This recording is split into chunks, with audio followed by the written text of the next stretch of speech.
امام مسلم رحمۃ اللہ تعالی علیہ کو اللہ نے بڑا مقام عطا فرمایا ہے علم حدیث میں، اور حدیث کو جمع کرنے میں یقیناً ان کا ایک مقام ہے، اور امام بخاری رحمۃ اللہ تعالی علیہ کے بعد آتا ہے۔ آپ کا اسم گرامی مسلم بن حجاج بن مسلم کشیری نیشہ پوری ہے، اور امام مسلم رحمۃ اللہ تعالی علیہ آپ نیشہ پور میں پیدا ہوئے 202 ہجری یا 204 ہجری یا 206 ہجری میں۔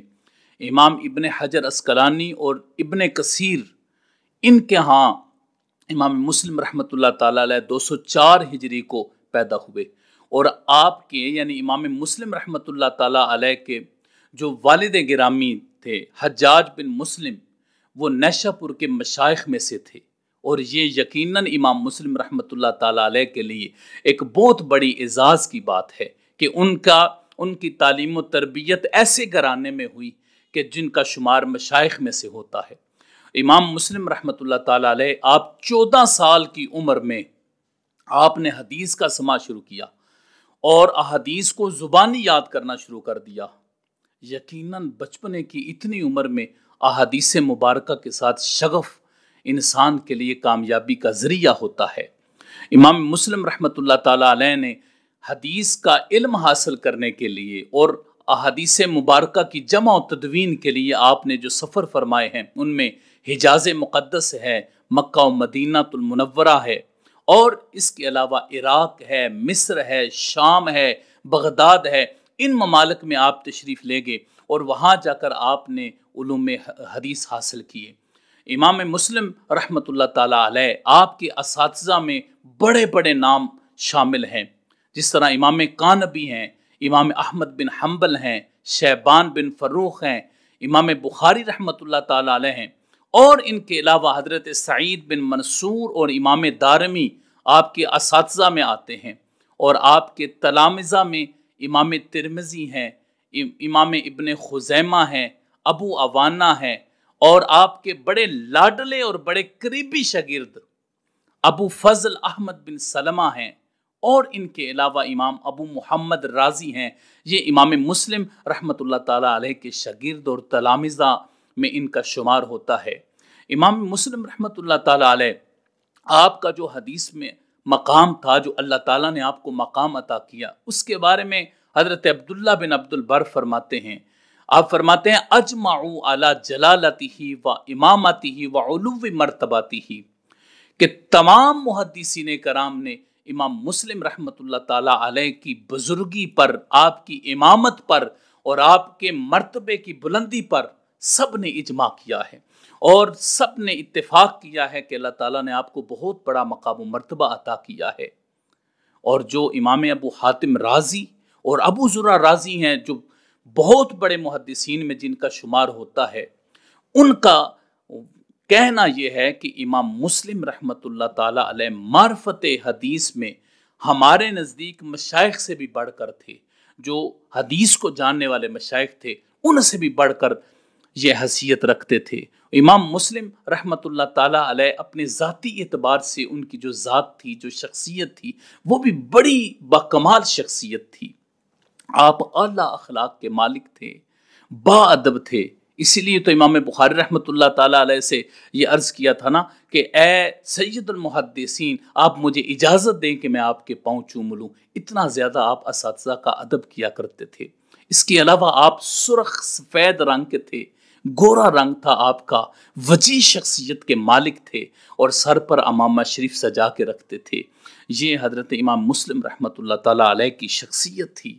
آپ اپنا نظام زندگی اور معیشت کو بہتر بنانے اور چلانے کے لیے آپ جو اپنی ضروریات پوری کیا کرتے تھے، وہ کپڑے کی تجارت کیا کرتے تھے، کپڑا فروخت کیا کرتے تھے، اس کے ذریعے سے آپ اپنی معیشت کو بہتر بناتے اور اپنی ضروریات کو پورا کیا کرتے تھے۔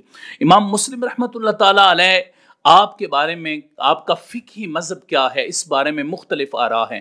بعض نے آپ کو مالکی کہا ہے، اور بعض نے یہ بھی کہا ہے کہ آپ مجتہد منتسب ہیں، اور زیادہ جو رائے امام مسلم رحمۃ اللہ تعالی علیہ کے بارے میں وہ یہی ہے کہ آپ شافی المذہب، یعنی آپ شافی نظریہ رکھتے تھے۔ اس کے علاوہ امام مسلم رحمۃ اللہ تعالیٰ علیہ نے بڑی خدمات سر انجام دی ہیں، جس طرح حدیث کو جمع کیا، پھر آگے حدیث پر کام کیا، تو آپ نے کئی کتابیں لکھی۔ ایک کتاب آپ کی صحیح المسند جو صحیح مسلم کے نام سے یاد ہے وہ، اور دوسری آپ کی کتاب کتاب الانتفاع، اس کے علاوہ کتاب الطبقات اور الاسماء والکنہ، یہ امام مسلم رحمۃ اللہ تعالیٰ علیہ کی عظیم الشان کتابیں ہیں۔ اس کے علاوہ جو اللہ رب العزت نے جس کتاب کی وجہ سے آپ کو شہرت عطا فرمائی اور مقبولیت عطا فرمائی وہ صحیح مسلم تھی۔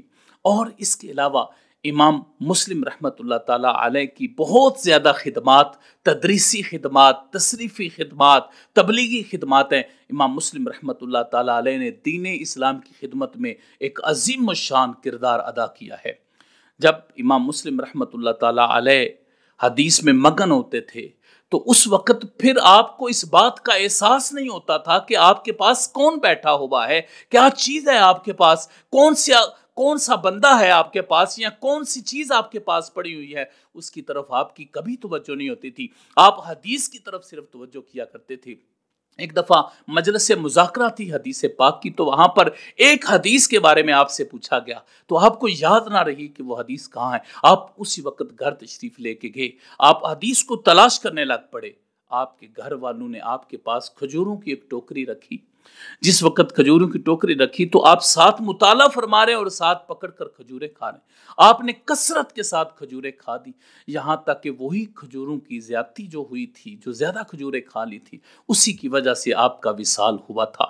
261 ہجری کو نیشا پور کے علاقے نصیر آباد میں آپ کا وصال ہوتا ہے، اور وہیں پر آپ کی تدفین ہوتی ہے۔